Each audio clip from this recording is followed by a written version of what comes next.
I'm kind of late. We'll see if anybody logs on. Here they come. Hello. I'm sorry I was a little bit late today. I apologize. I took a phone call. I'm pretty sure we all know what that like when we take a phone call and it goes too long. So my fault, my bad. I'm sorry I'm late, you guys. I took a phone call from a client that is in the middle of a fire and a death in the unit on top of it. So my bad. I apologize for being late. Somebody really needed my help this morning. And you know me, I will do anything I can to help you. So just letting people get logged on. I know we have a money update from our Miss April here. Oh, let me just get everybody logged on. I'm sorry I'm late. I got a couple of updates for you guys. Culver City's passing a moratorium. So got that going on. I think we're going to see a lot of cities passing moratoriums, trying to protect those tenant rights, similar to what we saw in San Diego. But in all reality, all we need is the Department of Fair Housing to say, you have to wait 6 months. If they would just say that, we would know exactly where the line in the sand is drawn, for lack of a better term. So here's what I could tell you guys. Error on the side of caution. Do not be in a hurry to do 3 things for your tenant. Raise rent, terminate tenancy, and there's another one. Hold on and I'll think of it. Oh, my blonde brain's full. Don't be in a hurry to terminate tenancy without cause or increase the rents. I'm telling you guys. Not interested, okay? Class action lawsuit, I'm sorry. Case law lawsuits are no joke. So sat down with a paralegal last night, did a little bit of research, okay? So I'm going to talk to you guys about a case that happened in the 1970s, okay? It started out with Green versus whoever, and it was landlord-tenant issue. The tenant got evicted for non-payment of rent. The tenant then sued Superior Court of California because of unhealthy living conditions. It's happened in the 1970s, guys. Pay attention. 1973, I think, is when it all finally came to a head. Okay. So in 1973, a landlord sued their tenant for an eviction and was in the process of getting possession when the tenant then sued Superior Court of California for unfit living conditions. This is in 1973, I want to believe. It's Green versus Superior Court of California or State of California. What happened in 1973 out of that lawsuit? We got something that we all reference as habitability issues. So now we have case law that has defined what's a habitability issue and when the tenant doesn't owe rent. You guys paying attention? That's how case law comes about. In 1973, do you know how much money that tenant had to pay to have that go through case law? Any guesses? $72,000 in 1973. So I did the math with the paralegal. And with the economy and inflation, you're looking at almost, it was $462,000 for the legal expenses of what they would be at the rate of inflation today. You do not want to get involved in a case law case. Why do I keep talking about it? There is no case law for a pandemic. Is this thing on? Are you guys paying attention? Because there's no case law, there's nothing for other judges to reference until they have a case go all the way through the system to the point where it becomes case law. You don't want to be in that case, okay? $500,000. Your insurance company is going to tell you to go fly a kite and settle if they're helping you. They won't go to case law, trust me. But how many of us have our insurance companies actually help us? Something is going to make a shift. What that is, I don't know. My crystal ball is broken, but I see different things happening with the state of the economy, with the state of the real estate market, with the state of how long it's currently taking to do an eviction. Not to be Debbie Downer and paint you guys a bad picture, but let's play a game. We all know what the real estate market was like back in 2007 and 2006 when prices were going through the roof. They were going up on the daily basis. People were offering thousands of dollars more than asking price.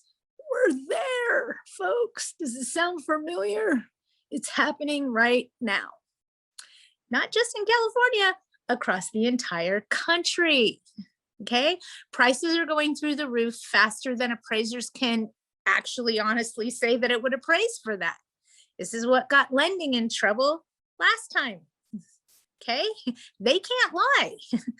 So what I foresee in Widget's forecast of the wind is blowing is that this real estate bubble will burst. It's not a matter of if, it's a matter of when. When it bursts, the same courts that hear the evictions that are currently running at 6 to 7 months for an uncontested case to go through also hears all the foreclosures. Same courtroom. So after the foreclosure happens, then they have to do the eviction on the occupant, whether it be the tenant or the landlord. What's that going to do to our court system? LA County is trying to pass moratoriums that we can't use cash for keys agreements, and I couldn't understand why. Why would they tell us, licensed real estate agents, licensed brokers, that we cannot negotiate a cash for keys contract, and we are forced to go through the court system?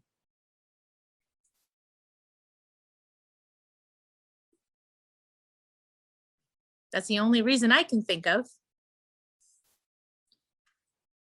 If I, as a licensed real estate agent, as a broker, I can negotiate a real estate transaction.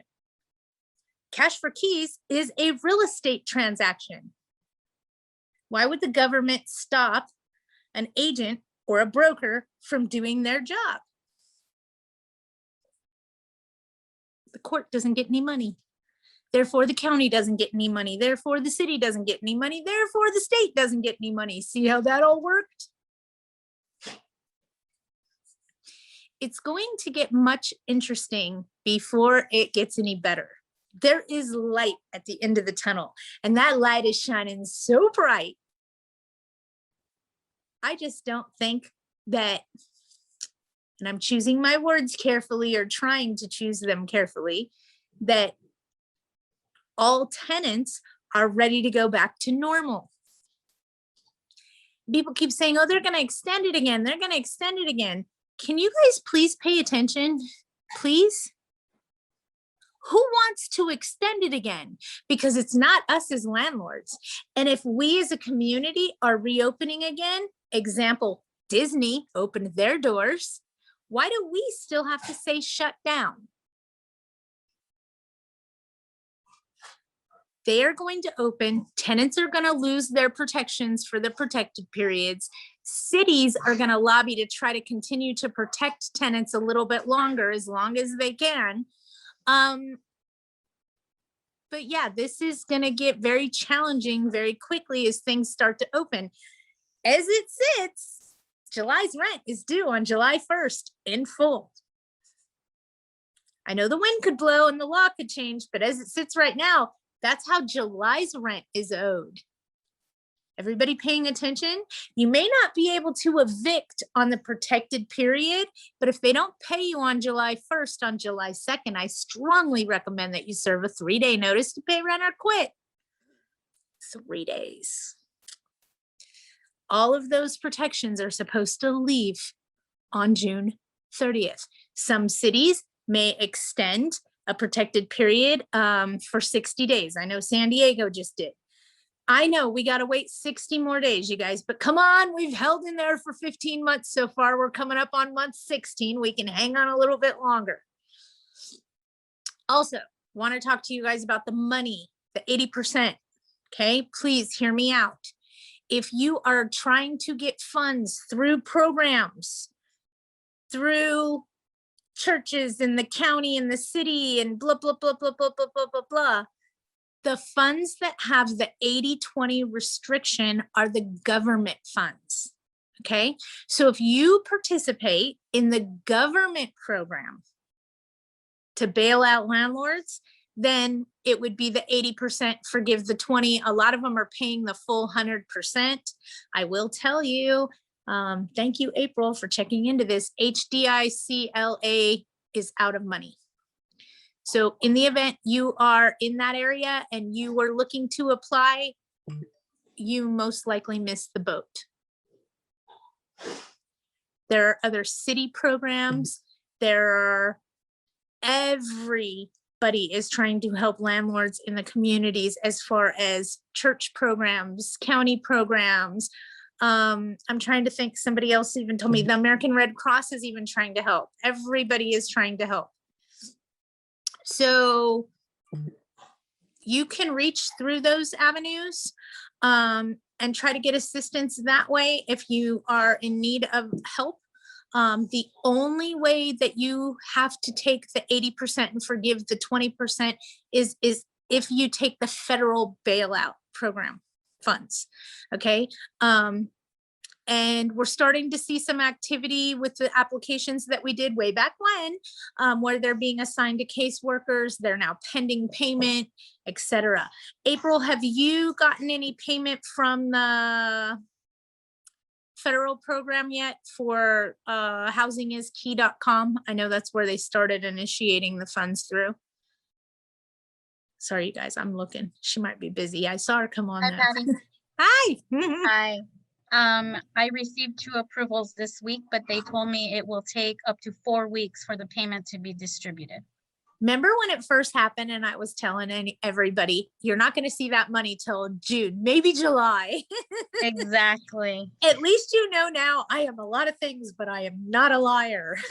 The government doesn't do anything quickly. So that's why in the beginning, when they said about this money, I said, don't think that it's going to come quickly, because nothing the government does comes quickly. Let's face it, folks.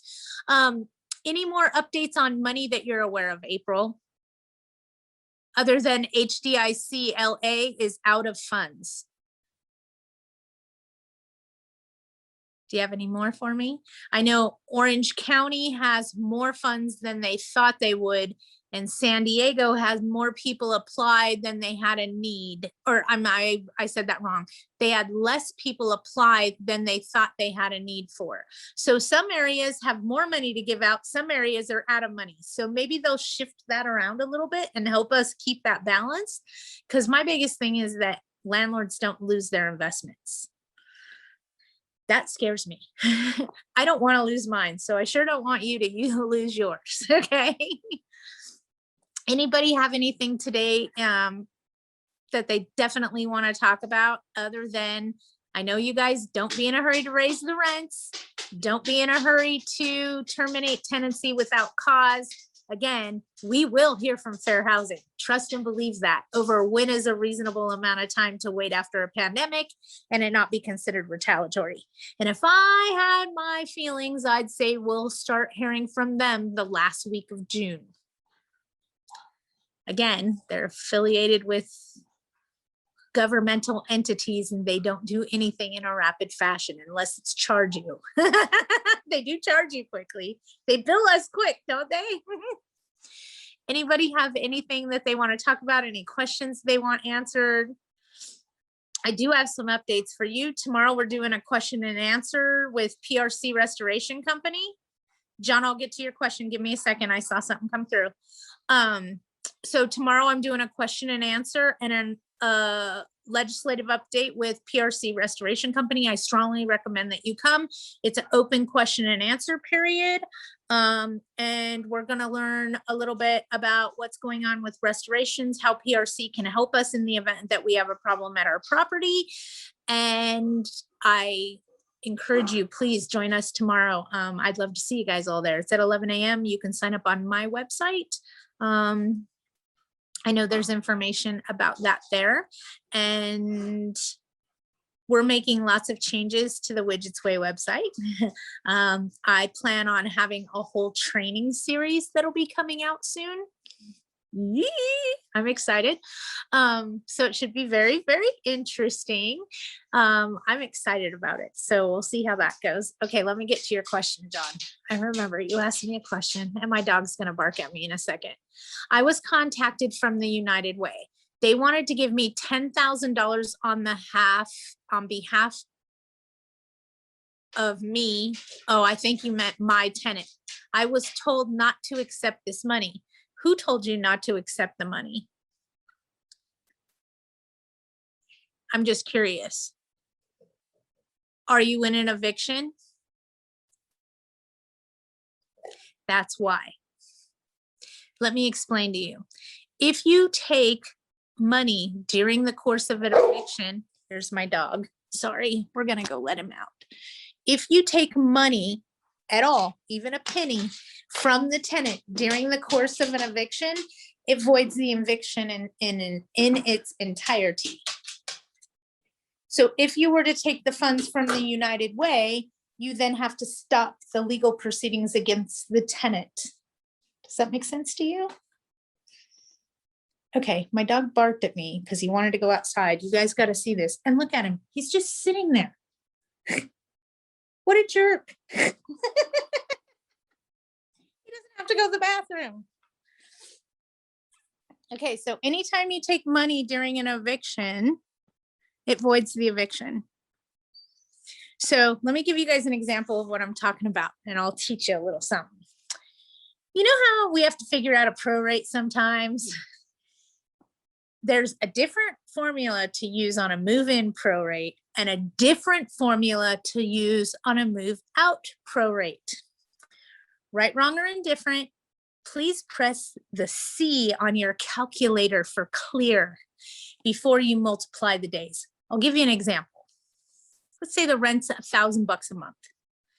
So your daily, if you take $1,000 and divide that by 30 days, because every court in California works on a 30-day calendar. So you always want to use a 30-day calendar, not 28 days, not 31 days, always 30 days. Doesn't matter how many days are in the month. Okay. Always use 30 days, 1/30th.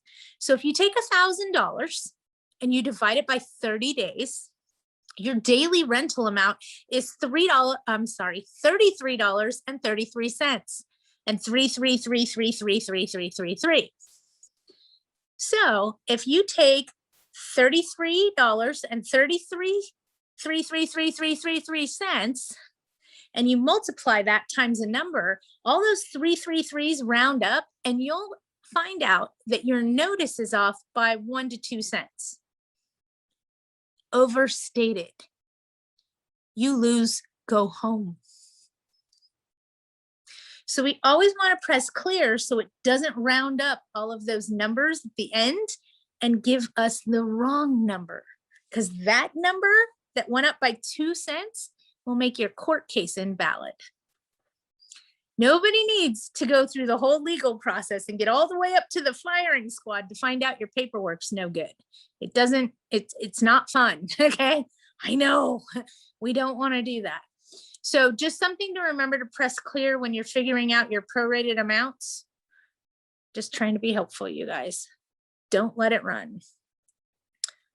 The tenants are gonna file everything they can right now to stall it out and buy more time, especially if they bought a new car with that COVID rent money they got. I mean, let's face it, one of our biggest problems right now is getting tenants to then do their part to apply for the money. They're like, oh, I don't want the government in my business. Why? Did you lie?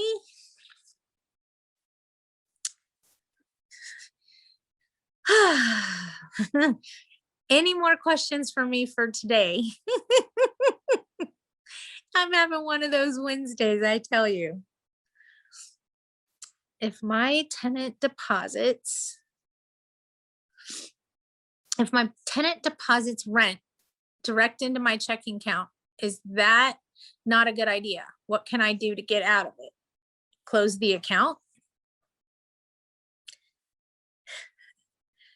You should never have the ability for them to pay your account or pay online unless you have the capability of closing it off. Because at any time during an eviction, they can go make a deposit in your bank account, get a receipt from the teller at the bank stating that they made that deposit, and you might not even know about it for 3 days. So it is a tactic tenants use when they're in eviction. Then they come into court with the receipt and you go, wait, I didn't know they made a payment. It didn't post to my, it doesn't matter. They have a signed receipt, case dismissed, go home. It's that easy. So don't give them the ammunition to do that to you. None of us want to be blindsided. So stop giving them the tools to make that possible. Give you another example, online software programs. There's one out there called Cozy Co. Cozy, COZY.co. Okay, I think it's like free to landlords. It's a great program. But if you as the landlord can't go into the computer system and shut off that tenant's portal so that they can no longer pay online, then the program's no good. Does that make sense? Because if they can keep paying you, they could get up the morning of the court trial, make a $2 deposit, show up with the receipt, and your case is going to be bad. So whenever you're considering making it easier for them, make sure you're not setting yourself up to make it easier to fail. Just saying. I get having that direct deposit thing. That's wonderful, but use a software company or make an arrangement with the bank so that you can turn that off and make it so no in-person deposits can be made. Work with your financial institution to come up with the best solution, but know as a fact that that is a tactic tenants use. And if you take money, you void the case. Case voided, go home, start over. Because even if it's $2, now your notice that you based your case on is invalid. Would your attorney argue that they sent this in there in the middle of the night, you had no knowledge of it, it's $2 and you can refund the $2? Potentially. Potentially your attorney could argue anything. Whether or not they'll win that, I couldn't tell you. That's over my pay grade. But it is very challenging and it is a tactic tenants use. But please know, if you take any money during the course of an eviction, you void the eviction. And with evictions taking 6 months or longer currently because the courts are so inundated, it makes it difficult on us as landlords to not take any income while we're spending money on that mortgage and on those legal expenses with nothing coming in. It hurts. I don't love it, but it's something that we have to do. Okay, hold on. If my tenant deposits rent into my checking account, that's not a good idea. What can I do to get out of it? Serve them a 30-day notice to change the terms of tenancy, that account's being closed and they need to pay you in person, or mail a check on or before the due date of their rent to not be late. Could you say that again about rounding off the rent 2 cents over? Okay, I know sometimes I talk fast. And if I write it down, it'll be backwards because I'll hold it up the wrong way. So pay attention. If the rent is $1,000, and that's how much the tenant's rent is, in order to figure out what the daily cost is, we have to divide the rent, $1,000, by 30 days. Always on a 30-day calendar, okay? Everybody's still with me? So if you take $1,000 and try this on your calculator, you'll see what I'm talking about. And you put $1,000 divided by 30 days, you're going to get $33.33, 333333333. Okay. Now, when you want to multiply, let's say we're going to charge them 3 days worth of rent. Okay. And I'm just giving an example, and 3 days isn't a good number to use because it's not going to round up the change. 3, 6, 9. It's not going to round up the change. So let's do like 7 days. Okay. So if we do 7 days times $33 and 333333333, that's going to round up and make our notice go 2 cents or 1 cent over what it should be. When in all reality, if we just pressed clear and then typed 33.33 times 7 days, we would get the exact number. When you don't press clear and it's got all those little 3 behind it, eventually those round up and count up as another cent.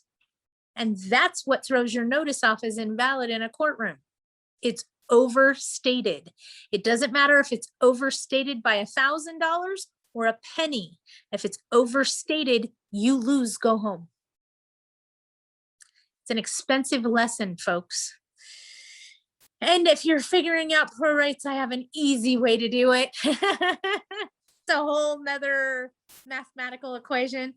So you take your daily rent times however many days are in the month when they move out. That's their move out prorate. When you do a move in prorate, what I do is I take 30 days in the month, I subtract what day of the month they're moving in, and then I add 1. Why? Because you want to count the day they move in as day 1. So then that gives you your move in prorate. So move out prorate is much easier. Move in prorate a little trickier, little bit trickier. One more step, not a big deal. All right. Anybody else have questions? I thought I saw something come by. Oh, Cozy Co. Okay. Let's talk about cozy.co. Okay. Cozy Co. Cozy, C-O-Z-Y. And I want to say it's .co. And I don't have my tablet handy, or I'd look it up for you guys. It is an online accounting software program for landlords. It's fairly inexpensive. I want to say maybe they charge the tenant like $1.50 to run their rent payment through them.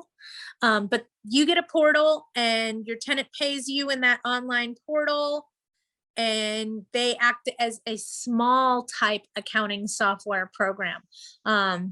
Great for mom and pops, not good for companies, corporations, etc. You want to use something that generates your 1099s for your vendors and does all kinds of stuff like that, like Appfolio or Yardi, something along those for a big business. Cozy.co, maybe just what us as landlords are looking for. Just saying, check it out. I try to stay in the know with all those neat little things, tools that help us. I like the tools. Does anybody else have any questions? Any concerns? Issues? And I know everybody's got issues. So please, if you haven't done it already, feel free to join us tomorrow for PRC's webinar. I'm going to do a legislative update. It'll be a recap. People are still coming in. It'll be a recap on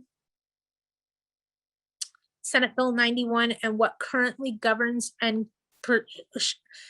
what controls us and protects the tenant is the best way I could say it, because it does. It controls us as to when our rent is due, yada, yada, yada. You guys know, I don't need to tell you. But I'm going to go over all the moving pieces of SB 91, and then it'll be a full-on open questions and answers. And we have PRC there. They do free estimates for anybody with mold, fire, you name it. They do it, a lot of it. Even somebody that smoked in a unit, they'll come out and do the HVAC air duct cleaning. They do all that stuff.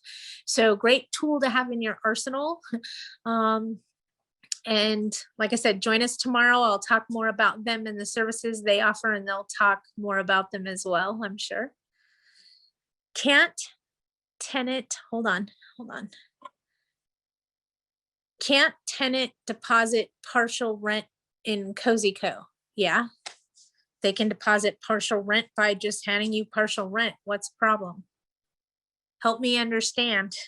And then I'm going to ask you a question. I'm going to assume you're a licensed real estate agent or a broker. Is that correct?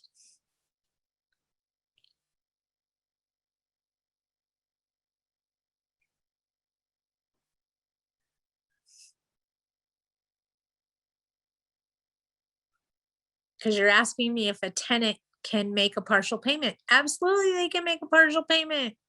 I like partial payments, especially if you're not getting the whole damn amount. And when you set a rule on your partial payments, it's even more beneficial in your area. And now my dog wants back in. Let me give you an example of what I'm talking about. In the event that I have a tenant that is telling me, oh, I have COVID, I can't pay the rent this month. I always ask them, well, can you pay something this month as good faith? You know, to show me that you're trying. Is there anything you can do? And then they'll tell me, oh, I'm only short $200. Okay, well, why don't you pay me the rent that you do have? And then I'll work with you with the $200 difference, the $400 difference, whatever it is. There's a reason why I want that money up front. If I can make my mortgage payment and the rest is my profit, I'm willing to work with that. Okay, just saying. If I can make my mortgage payment and they're still behind, at least I'm not behind. Okay, remember, they're human too, and life happens to them just like it happens to us. The goal is that it all doesn't happen at the same time, okay? Because that's when it gets a little tricky. So I'm gonna tell you a story, okay? Pay attention. Pay very close attention to the verbiage I used, because that's what helped me, okay? Tenant comes into the office that I work in and says, I'm only going to be able to pay partial rent this time. I'll be back in 2 weeks to pay the difference. I'll have the balance on the 15th. We had a problem. Well, here's the problem. They weren't the best tenant. I got a lot of noise complaints, partying complaints, issues along those lines, young kids, yada, yada, whatever you want to call, whatever the issues were. It was a constant battle with them and the neighboring residents because they were always having parties. Okay. So I said, thank you for letting me know that you wouldn't have all the rent at the beginning of the month as per your contract. I have to go ahead and serve you with a 3-day notice to pay rent or quit, because I have to do my job if I want to keep my job. And as far as you paying the difference on the 15th of the month, I'll let the landlord know. When did I tell her that was okay? I did it. I took her money. I 3-dayed her on the difference. I started eviction when she didn't pay the difference in 3 days. See how that worked? And ironically, with taking that half portion that she paid me in advance, I had enough to pay for legal. So see how that works? I didn't tell them it was okay. I never told them no problem.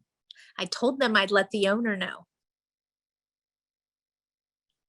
Also told them that I had to serve a 3-day notice on the difference to keep my job. So I evicted them. They weren't happy. They destroyed the house. They were destroying the house before I evicted them. They just actually gave me enough teeth to make the eviction stick. Thank you. I always tell, and your attorney has told you this for decades, okay? Just go after the rent. If they don't pay you, that's the easiest way. COVID came and that changed, but we anticipate going back to that, okay? Oh, keep that in mind. It's a little trick of mine. Oh, thank you so much. I'm glad you could make partial rent payment. Here, I must do my job. Here's a 3-day for the balance, and I'll let the owner know that you have intentions on paying it in 2 weeks. I never said it was okay or I'd allow it or none of that. So pay attention to what verbiage you use. It will make or break you. Okay? No joke. And I think we've had conversations in the past where you know why I say what I say, like the difference between non-smoking and a smoke-free community. Non-smoking means you can't smoke anything there. Smoke-free says as soon as the neighbor's house catches on fire and smoke comes over the top of the building, they're gonna sue you. Don't use smoke free. Use non-smoking community. You can't be smoke free if you have fireplaces and barbecues. The verbiage that you use in this industry can make or break you very quickly. And when in doubt, use those fogging techniques, you guys. Thank you for bringing that to my attention. I'll let my partner know. They don't need to know you don't have a partner. They only know what you guys tell them. Had this owner, and I know a lot of times you don't want them to know you're the owner, and a lot of people want you to know they're the owner. Well, as soon as they know you're the owner, they will bypass the property manager to try to take advantage of you and get on your heartstrings. So there's a reason why you have a property manager. It's a buffer. So if you're going to do repairs on the property, don't show up and go, "Hi, I'm the landlord. I'm here to do repairs." Go, "Hi, the property management company told me I needed to come out here and help you with the repairs. I'm here on behalf of the landlord." Because you'd be shocked.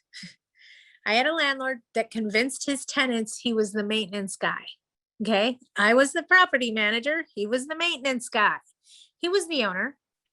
And he'd go there to fix something on their property, and they'd spill their guts to him about the 3 dogs they had hiding out back. And please don't tell the property manager because she's a little psycho. That'd be me.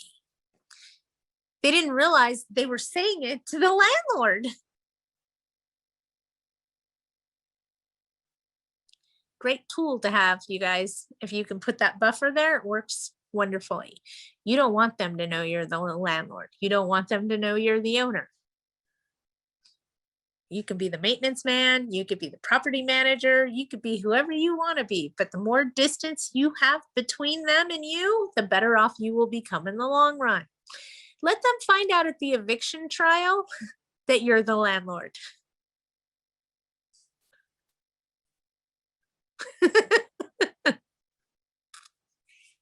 I'm excited though, you guys. It's coming to an end. COVID is coming to an end. I didn't think we'd get this far, I have to say. It looked very scary last year when we were having these conversations, when we just kept going, I don't know, I don't know, I don't know, I don't know what's gonna happen. We're making it through our first pandemic, folks. Yeah. It's kind of exciting. Just please don't get involved in a case law case, because those are no joke. No joke. Case law sets the standard for everyone else. Look up Green versus Superior Court back in the 70s. You'll know what I'm talking about. And then you'll read all about this horrible case and how horrible it was. And it really was. And then you'll understand, bingo, that's how we got habitability issues. Now we know, instead of going to court over a habitability issue, we just need to give them a rent credit. They don't owe the rent. We don't have to go to court every time, you know? So case law sets the standard for us.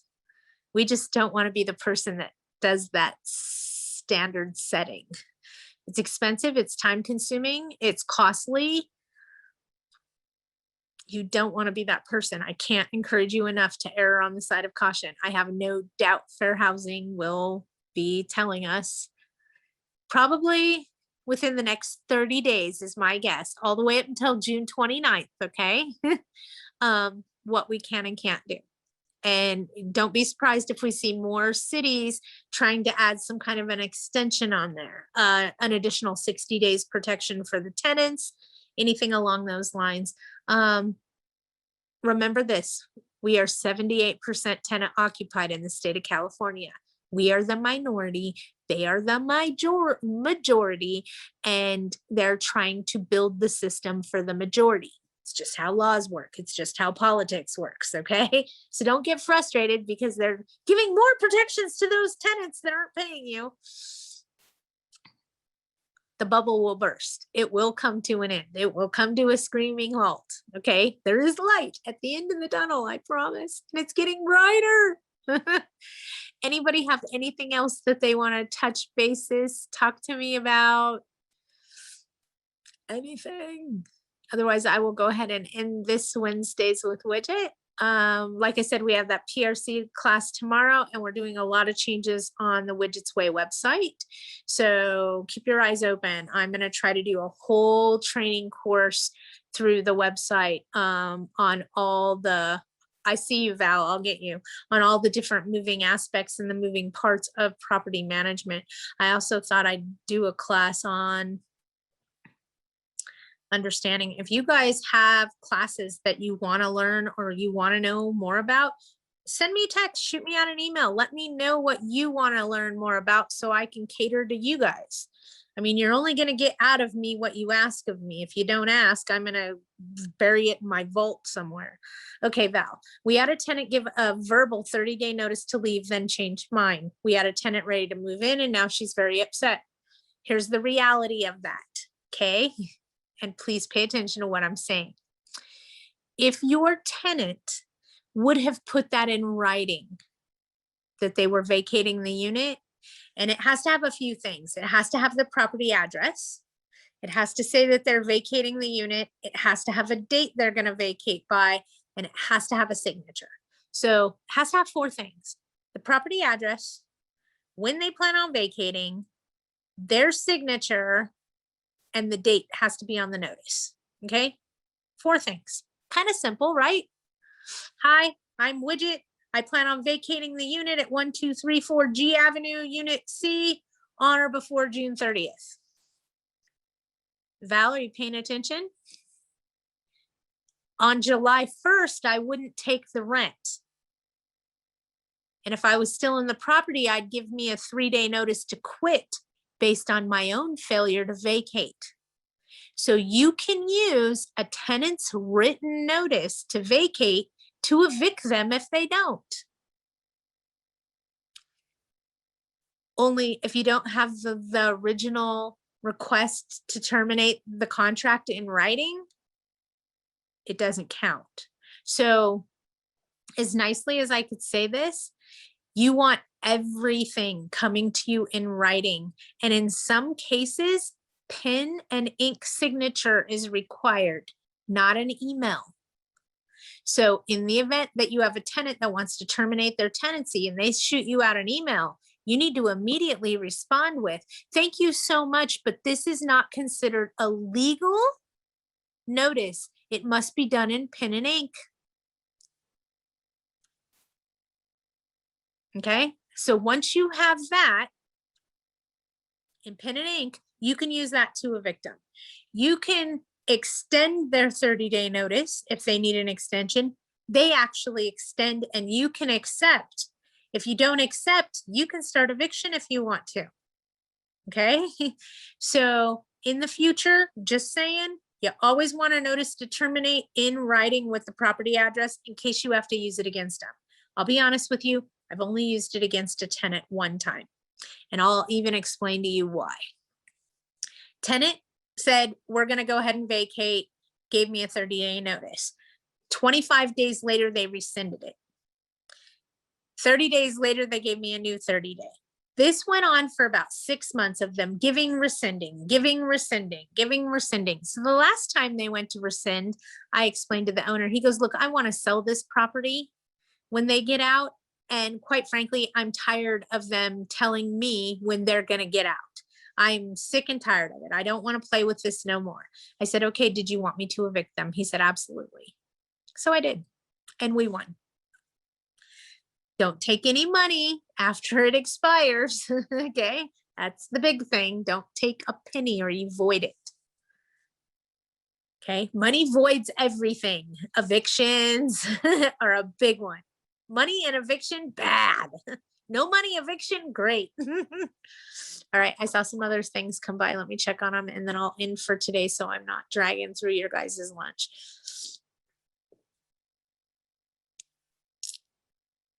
I understand having a really good tenant ready to go. Unfortunately, it is what it is.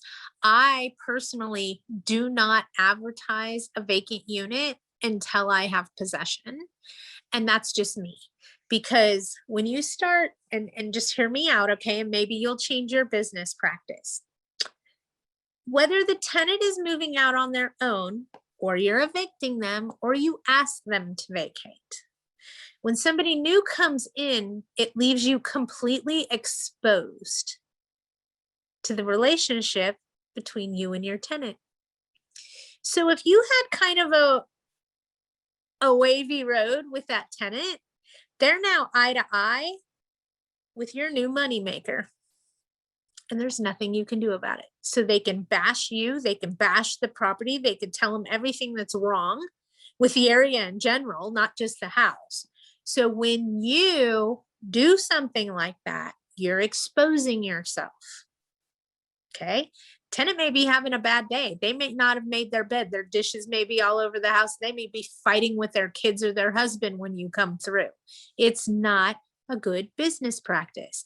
It puts you in a very bad position because now the leaving tenant can bash you and then the new incoming tenant may run.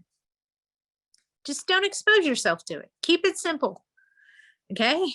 I do not do anything until I have keys in a vacant property as far as listing or relisting. And that would be the why.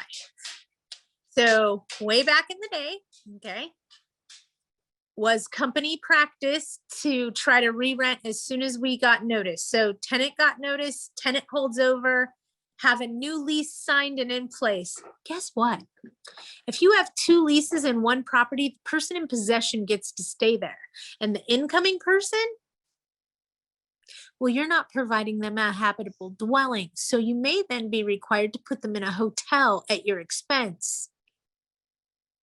Don't pre-sign leases, you guys. It's a very bad business practice because if you can't deliver them that unit, you still have to provide them a habitable dwelling.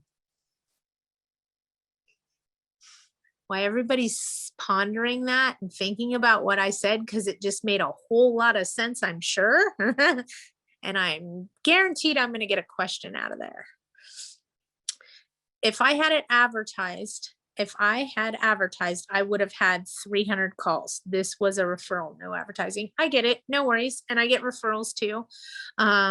In my vacants, I try to use referrals before I advertise for that reason alone. And remember, you can increase rent on a vacant unit right now up to 10%. Don't go over 10%. If you want to go over 10%, you need to have a conversation with your legal counsel, because anything over 10% is considered price gouging during a state of emergency, and you're looking at 6 months jail time and a $10,000 fine. So in the event you do upgrades to the property, which is more than paint and carpet, okay, whole remodel of a kitchen, all new tile flooring, those would be major renovations, changing out the plumbing, yada, yada, yada. Then if you get confronted about price gouging during a state of emergency or even get a lawsuit against you, your attorney may be able to argue the expenses if you did a lot of rehab prior to. So before you do any rent increase on listing a house during a state of emergency, you want to make sure you contact your legal counsel for the mere simple fact you want to know what they're going to be willing to argue in court to protect you. Because if they're telling you don't do it, don't do it. It's not worth it. Okay. Listen to them. However, on a different house, the tenant is vacating and we plan to sell. I did alert some agents and now the agents are hounding the tenant to see inside. Oops. Yeah, exactly. Exactly. So here's something else you guys can do. And this is right out of my arsenal. Offer the tenant a rent incentive to show the vacant unit.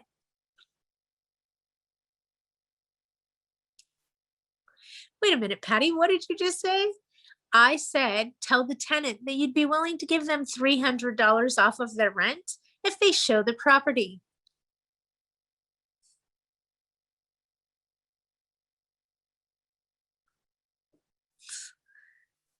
I got tricks, you guys, for days. I got tricks, trust me. I got some tricks. And I don't know, for those of you that don't do multifamily and you do multifamily, In multifamily communities, they usually have a welcome basket for somebody new that's moving in, and they may put some neighboring information around there, like some of the local batting cages, or it's advertisements from local businesses, try to make them feel at home. But they will put stuff in there like that rubber squeegee that squeegees off the shower door. They'll put stuff like that in there just to give them a nice little welcome basket gift. I do the same thing, but I do it in a single family residence, and I always have a welcome basket. My welcome basket usually always has the same thing in it. It's a roll of toilet paper. That's number one. A plunger, number two. And then usually I put a shower squeegee, and I always put some little snacks in there, granola bars, gummy bears, yada, yada. When you're moving, you don't have time to eat. Let's face it, we all get hungry and starving. So just having a little snack sometimes is really nice. When we move into a new property, we don't always have toilet paper readily available. It's kind of nice when you know that you have what you need when you need it. And I'll leave that statement at that. Squeegee shower is a courtesy for me to keep the hard water spots off the glass. So there, and it's just a welcome basket. Welcome to our property. No big deal. They use them a lot in multifamily residences to make that guest feel welcome and make them feel like they're part of the community and a resident. I do it for the same type of purpose. I just gear my gifts towards the property I'm moving them into. Does that make sense? You guys have the same power, just so you know. The same power. But having a little welcome basket lets them know that you actually do care.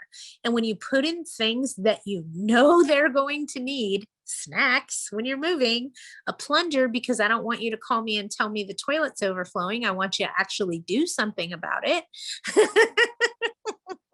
I used to tell people, oh, it's overflowing. Cup your hands and pump. I'm kidding. They laugh at me and I tell them, you see the angle stop on the side of the toilet, turn that to off. The water will stop running. Go buy yourself a plunger, okay? Because if I send the plumber out there and it just needed to be plunged, you're going to have to pay that bill. And I don't want to do that to you. So all depends on how you talk to them, how you set the standard, etc. But giving them a welcome basket is a great business. Yes, exactly. It's a great idea. It's a good idea. It keeps the business relationship solid, you know?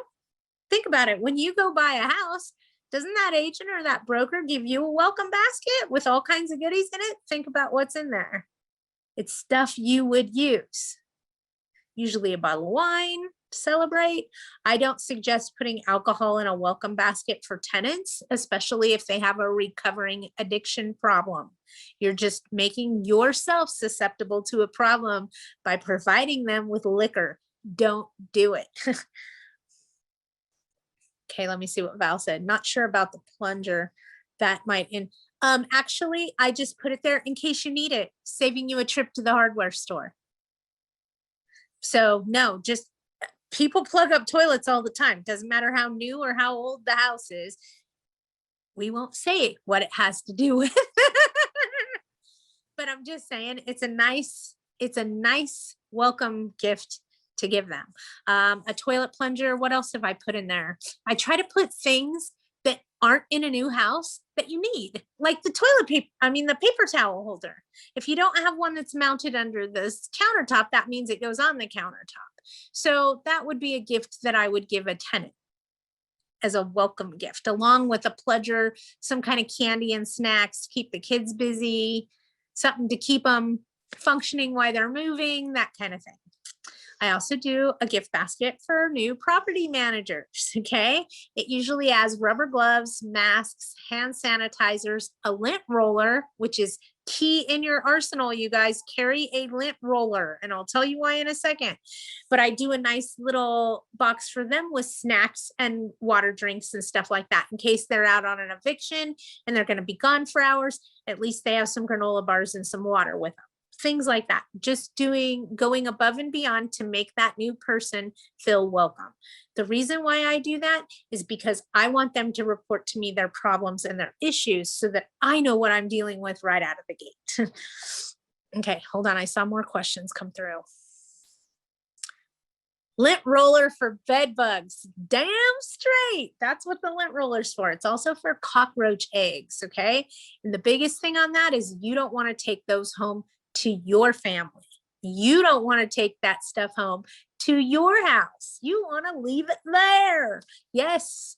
So if you have cockroach eggs or anything, bed bugs on you, that lint roller, it will stick to them. Do the bottoms of your shoes, the bottoms of your pant legs all the way around, and then examine it. See what's on there. When you go to the movie theater, and yes, they are starting to reopen, use your lint roller on the seat before you sit down and look at it. If there's bed bugs on that movie chair, leave. Don't sit there, okay? And if you have bed bugs on this, do not pull off the tape and put it in your pocket or your purse. That's asinine. Light it on fire. Just saying. But don't put it in your pocket or your purse to dispose of it. Dispose of it immediately. Just saying. It doesn't make sense for you to not be a litter bug and bring home bed bugs because of it. Okay. I'm just saying, burn it. Burn it. Yeah. I could tell you a bed bug story. For those of you that have never met me in person, I am 4 feet 8 inches tall. No joke. Okay. About this big. I walked to a property one day, big mess. Okay. A new manager did there for 16-unit complex, told them all that we would be there to inspect at 10 a.m. So I asked her very calmly, how are you going to enter all the units at the same time? So I grabbed a couple people from the office, said, let's go, everybody take 2 doors. We should be out of here in no time. We're just doing a quick walkthrough inspection, asking if they need any repairs. We just took this on. Let's go see what we signed up for. First unit I go in, the guy says, oh yeah, come here, I'll show you my problems. And I could smell mold. I could smell mildew. That's, you call it whatever you want. It was a mildewy smell, stagnant water. I could smell it. Okay. Sure, no problem. Walk through the unit, walk right past the bathroom and into the bedroom. And I'm literally 6 inches away from this bed, and he starts pulling all the sheets and the blankets off of it. And he goes, look at all these bed bugs. I didn't know I could move so fast. And as I was running out of the apartment, because I ain't even talking to this guy anymore, I'm gone, stilettos and all. That's why I do this. I am coming up to the door as my maintenance coordinator is coming up to the door, and I'm running out of it, grabbing his arm, and we're running. And we get about halfway through the community. And of course, I'm making a lot of noise going nowhere because he's a grown ass man. And here I am, but not moving quickly, making a lot of noise though. He says, what are we running from? Because he doesn't know at this point. He's just running with me.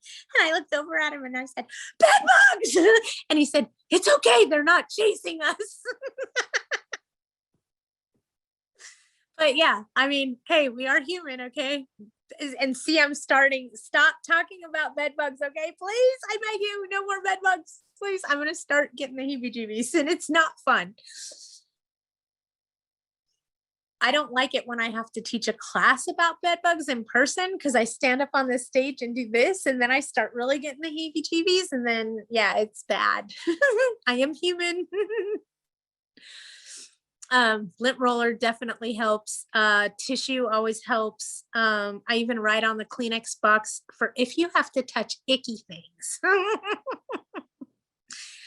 But having gift baskets for your new incoming tenants, new property managers. I mean, if you want somebody to work with you, invite them to work with you and not against you. Okay. We all do a little bit better when we get a little incentive or a little welcome gift or something that makes us feel included. That just has to do with being human, right? I mean, I feel better when I go to the car dealer and they're like, did you want a free breakfast? And you're like, sure, that's great. I'll take it. So be nice to them. It just sets a business precedence, but don't go to their birthday parties and things like that. You want to draw a line there. You wouldn't go to a birthday party for your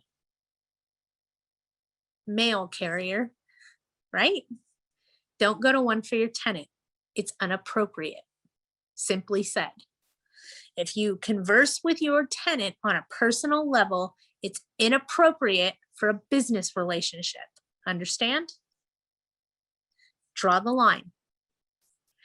It keeps things much easier going forward. Trust me. I saw another question. Let me get to it and then I'll get you guys out of here because I know I went 15 over, but I was also 15 late. We have a cranky tenant that wants to be left alone. He pays rent on time and asks for nothing. He's great. Hold on. Slow your roll. I already know. He pays his rent on time. He never asks for anything. So what kind of repairs are happening in the property? Is he a hoarder? What's going on? Okay, let me read.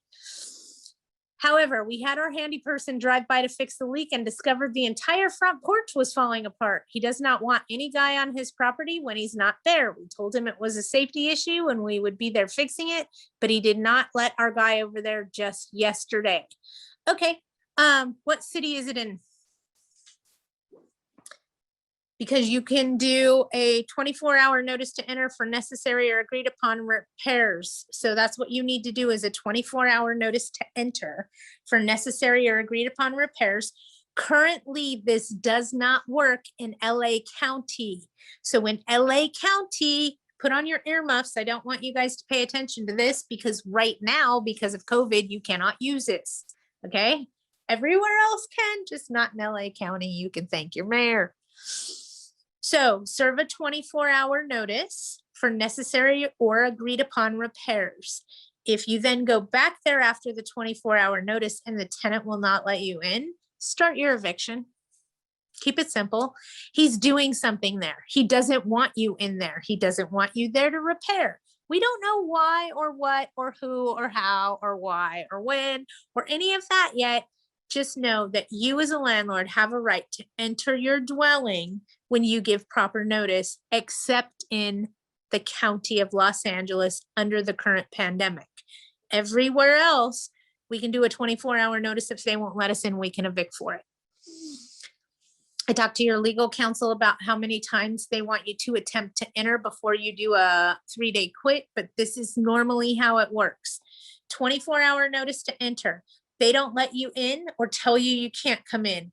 This is going to be a 3-day curable breach of covenant. You're in violation of California Civil Code 1954 regarding entry, and you have 3 days to correct this. It's going to come with a new 3-day, a new 24-hour notice to enter on the 3rd day. So the day your 3-day expires, you're going to do a new 24-hour to enter. And I serve them both at the same time, save a trip. Okay. Let them know you're coming back in 3 days. On that 3rd day, if they still don't let you in, you need to contact your attorney to ask them how many times you need to do a covenant notice before you can do a quit on a failure to allow entry. I know I say that really fast, but I've been doing this a long time, you guys. What you're doing is you're building the case. And I'll give you an example. In LA County, a curable breach of covenant, and let's pretend it's not a 24-hour notice, okay? Because we can't do that in LA County right now. LA County, a curable breach of covenant, the attorney usually wants 4 of them before you do a quit.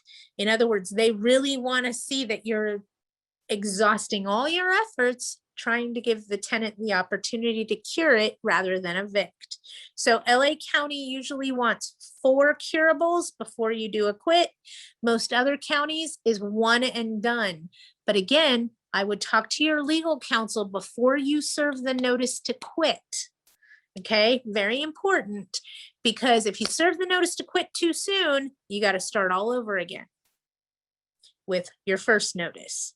Okay, so you want to talk to them before you serve that 3-day quit. And you may want them to do the 3-day quit. It has to have all the right teeth in it for it to be enforceable in a court of law. I saw something else come through. Hang on. Oh, it's in Kern County. Okay, so it just depends on what your legal counsel says, how many you need in order to do that. You also may find yourselves in the near future doing more negotiations than anything else. You may get there, tell them, hey, the porch is falling off, get inside and go, oh, good God. Okay, it could be a mess in there. It could be, God only knows. I'm just saying, it could be anything. It could be perfectly fine. You don't know. But you do have a right to enter your dwelling, except in the county of LA. So I would do that. I would turn right around and serve them with a 24-hour notice to enter for necessary or agreed upon repairs. And then when he tells you you can't come in here, serve him a 3-day curable breach of covenant for failure to allow entry, making sure that dates, times, and witnesses are on that notice. Because if they're not, it didn't happen. Dates, times, witnesses. So it was witnessed yesterday on Tuesday at 2 p.m. that you failed to allow entry by myself, and you told me I couldn't come in unless you were going to be there. They don't get to call the shots, you guys. You still have this much power.